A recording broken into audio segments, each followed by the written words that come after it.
Terima kasih Anda masih menyaksikan berita Satu Sore. Pemirsa, setelah menjalani ibadah Ramadan selama 30 hari, 1 Syawal 1446 Hijriah dirayakan dengan pelaksanaan sholat Idul Fitri. Mulai dari Presiden, Wakil Presiden, para kepala daerah, bahkan para warga binaan lembaga pemasyarakatan juga turut merayakan kegembiraan di hari kemenangan. Geliat ekonomi dan wisata di periode libur Lebaran juga tidak kalah meriah. Berikut kami hadirkan informasi selengkapnya dalam sorotan berita Satu pekan ini.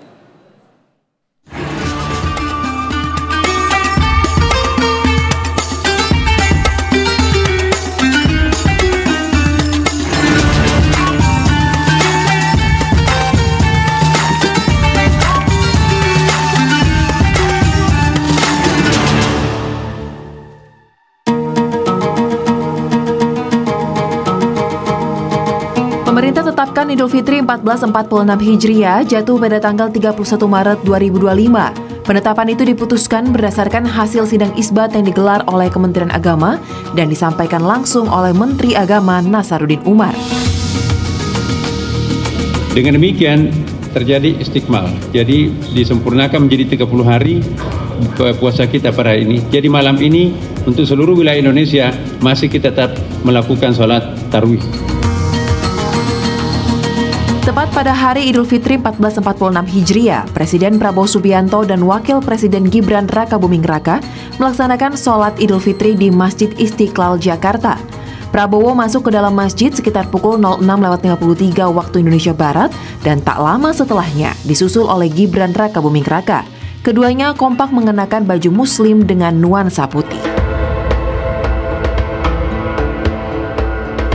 Duduk sebaris dengan Prabowo Gibran, Mensesnek Prasetyo Hadi, Sekretaris Kabinet Letkol Teddy Indrawijaya, dan Menteri Agama Nasaruddin Umar.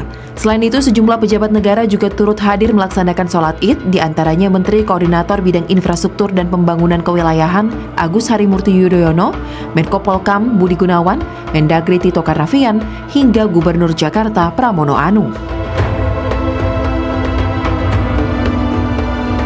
Seusai melaksanakan sholat Idul Fitri, Presiden Prabowo Subianto dan Wakil Presiden Gibran Rakabuming Raka menggelar open house yang terbuka bagi masyarakat umum di Istana Merdeka, Jakarta. Selain itu, sejumlah tokoh juga turut hadir, seperti Presiden ke-6 Susilo Bambang Yudhoyono hingga Yusuf Kala, untuk bersilaturahmi dengan Presiden Prabowo Subianto.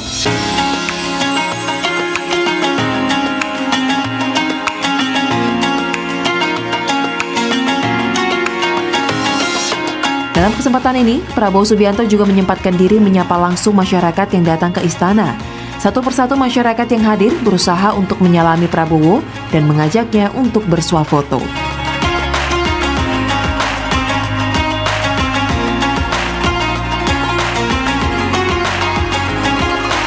Tak ketinggalan, sejumlah kepala daerah juga turut melaksanakan sholat Idul Fitri 1 Syawal 1446 Hijriah bersama dengan keluarga dan masyarakat. Di Bandung, Jawa Barat, ribuan warga berbondong-bondong untuk mengikuti sholat Idul Fitri di lapangan Gasibu. Sholat ini juga dihadiri oleh Gubernur Jawa Barat, Teddy Mulyadi.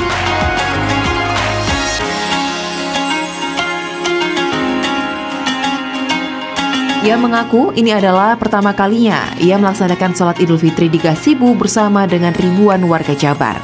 Sementara itu di Jawa Timur, Gubernur Khofifah Indar Parawansa memanfaatkan momen Hari Raya Idul Fitri ini dengan acara menggelar gria atau open house di 2 lokasi. Acara ini terbuka untuk umum, di mana masyarakat yang ingin bersilaturahmi dengan Gubernur Khofifah bisa langsung datang.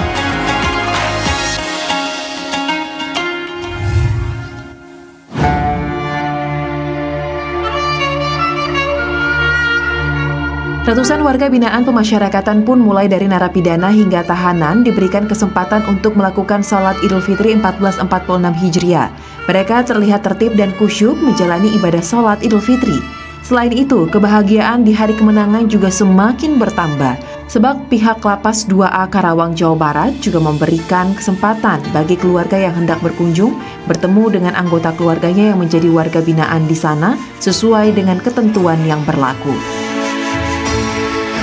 Senada dengan di Lapas 2A Karawang, Jawa Barat, Komisi Pemberantasan Korupsi atau KPK juga membuka kesempatan kunjungan bagi keluarga tahanan di Rutan Cabang KPK Gedung Merah Putih.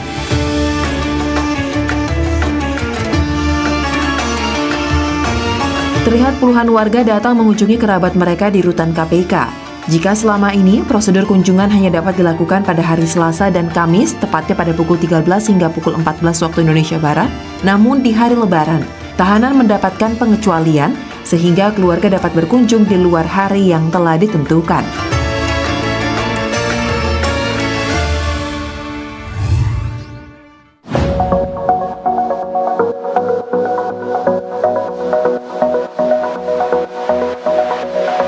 Selain bersilaturahmi di hari yang fitri, liburan Lebaran juga merupakan waktu yang tepat untuk mengunjungi berbagai tempat wisata menarik.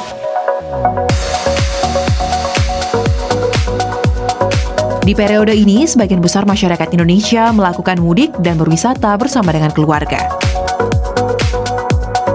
Seperti di Bali, momen libur Lebaran 2025 bertepatan dengan perayaan Nyepi bagi umat Hindu di Pulau Dewata. Hal ini ternyata menjadi magnet tersendiri bagi wisatawan untuk berwisata.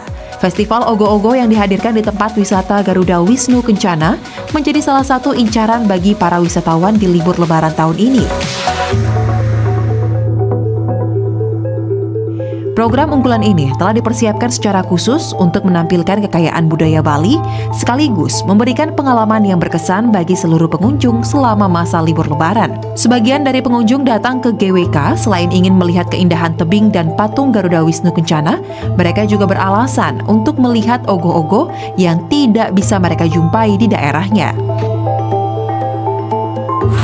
Karena di Bali ini asik sih tempatnya, apalagi ini ada festival Ogo-Ogo juga. Ini lihat festival Ogo-Ogo ini kan exciting banget karena jarang ada event Ogo-Ogo. Rencananya berapa lama, Mas? Rencana sampai tanggal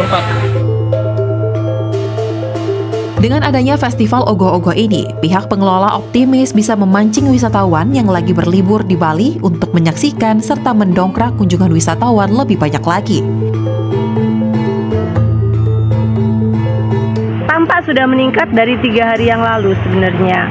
Kalau kunjungan reguler biasanya 3.000 visitors.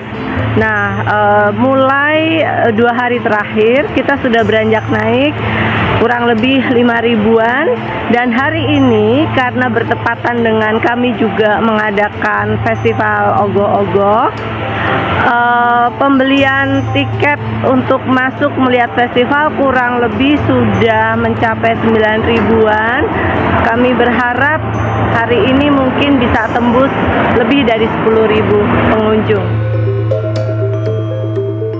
Namun ternyata di sejumlah daerah lain justru tingkat kunjungan wisatawan dan pemesanan hotel justru semakin mengalami penurunan, seperti di Yogyakarta. Destinasi wisata di kota pelajar ini justru mengalami penurunan yang sangat signifikan jika dibandingkan dengan tahun 2024. Perhimpunan Hotel dan Restoran Indonesia atau PHRI-DIY mengungkapkan jika tingkat hunian hotel mulai dari bulan Januari hingga pertengahan bulan Maret 2025 atau di kuartal pertama 2025 terus mengalami penurunan cukup signifikan. Bahkan di saat libur Lebaran, jumlah reservasi hotel rata-rata hanya di angka 30%. Mirisnya, khusus untuk periode tanggal 1 hingga 4 April 2025, tepatnya di masa libur Lebaran, reservasi hotel masih di angka 20 hingga 40%. Angka ini disebut turun jauh jika dibandingkan dengan Lebaran tahun 2024 yang bisa mencapai 60 hingga 70%. Tanggal 1 sampai dengan tanggal 4 itu reservasi baru rata-rata 20 sampai 40%. Ini mengalami penurunan yang cukup signifikan dibanding periode reservasi periode tahun lalu di Lebaran. Dulu bisa mencapai 60% reservasi di periode yang sama sampai dengan 70%. Nah, ini semoga tadi disampaikan semoga nanti di hari-harinya tidak reservasi tapi on the spot atau langsung ke hotel dan bisa meningkatkan tingkat hunian di hotel di Provinsi Daerah Istimewa Jakarta. Kita masih reservasi itu masih fokusnya di kota dan Sleman, jadi belum bisa merata ke kabupaten yang lain. Tapi insya Allah nantinya bisa merata. Kita harapkan seperti target kita yang dulu 90, sekarang baru kita target hanya 80%. Pelaku industri pariwisata juga turut mengakui jika jumlah kunjungan wisatawan mengalami penurunan pada libur lebaran tahun 2025 jika dibandingkan dengan libur lebaran tahun lalu. Jumlah penurunan kunjungan wisatawan diklaim mencapai angka 30%, dan ini dipengaruhi salah satunya oleh menurunnya jumlah pemudik pada tahun ini. Rata-rata sudah jadi hasil sementara, saya melihat ini terjadi sedikit penurunan dibandingkan lebaran tahun lalu.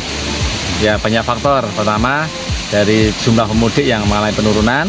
Yang kedua, Sleman bermunculan banyak bermacam wisata, tentunya banyak pilihan. Tidak hanya ke sini saja. Kemudian yang ketiga juga saya lihat orang sekarang lebih cenderung untuk kemudian memenuhi kebutuhan pokok dibandingkan untuk kemudian berwisata.